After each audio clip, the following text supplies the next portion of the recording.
All right, welcome to Map It, Make It Plain with Tracy. Still on the series of resilience.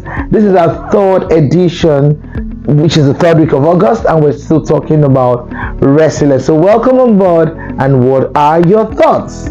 Anyway, so resilience really isn't just about surviving, but majorly about thriving. There's a difference. Just surviving and thriving. So resilience, yes, we said, is the ability to bounce back right after a setback, challenges, or whatever situation or circumstance you find yourself, but the ability to come back, being flexible. I remember as a child, sometimes we did some farming at the back of the yard, and we had this okra. I personally planted okra, and it grew so tall, and when it was time to try to harvest it, it was a problem. But then you find a way to catch a branch or whatever, and then you pluck one or two, and then the thing just goes back to where it was. So that flexibility, being able to adapt and adjust irrespective of the situation you've just experienced, is called resilience. So welcome to the world of resilience. That is where we all should be, not just surviving but thriving. I have a few examples to share with us this week. Now, the first is about the story of Isaac, who at a time, there was a famine and they had to dig wells, or he had to dig a well, and he dug the first well, and where he was habitating at the time, the people came and they closed up the well. He moved to another location and he dug yet another well, and that well was closed up again. He went to the third and the fourth and the fifth and the sixth and the seventh, and then finally he had peace, and the people said, "We see that you really serve a living God. Can we have an oath or a covenant with you?" And so those conversations, go read about Isaac and the digging of the wells, is in Genesis. So that was just a quick wrap of the story of one guy who thrived. It's not even easy to dig wells.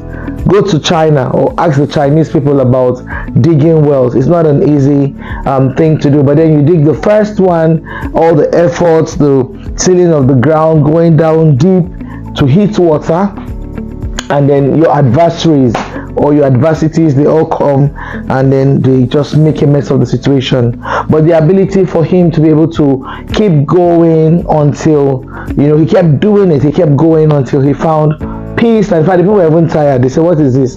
Please, who really are you? Can we know you? Can we know your God, your people? Let's have a covenant," and all that. So eventually, he had peace and he achieved his goal. So that's the story of Isaac and the digging of wells. So resilience, we say, is not just about surviving but thriving. I have another quick example I would like to share.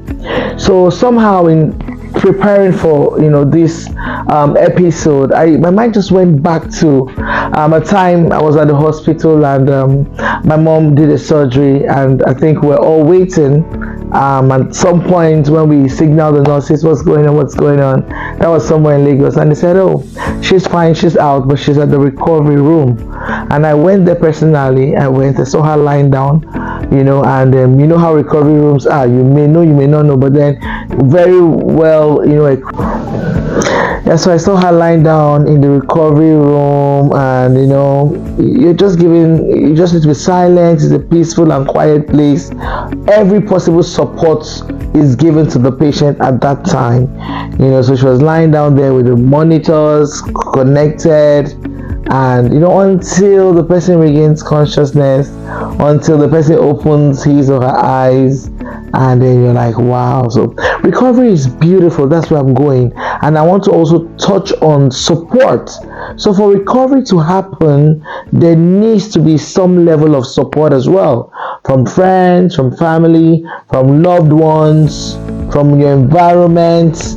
There must be some level of support. So please, it's important to keep your network open. Don't burn bridges, because support is key. Even Jesus, when he wanted to start his ministry, he needed people to support the ministry, and then that's how it works. So support is important. The strength of networks, in my book titled Why Can't I, breaking the brakes and shackles of limitations. I talked about the strength of networks in chapter 7. So you can also reach out to me and then just ask for your copy and you'll have it. So it's important to keep support systems around you, keep them really strong, hold them dear to your heart, because it's really key. So I'll stop here for today, talking about resilience, building support, bouncing back. Recovery is key. Whatever you need to do to recover and then thrive, not just survive, please embrace it with everything you've got. I hope you found this useful. Thanks for staying with me, still on Resilience. Make It Plain with Tracy, August edition. Don't go away. We have the wrap loading.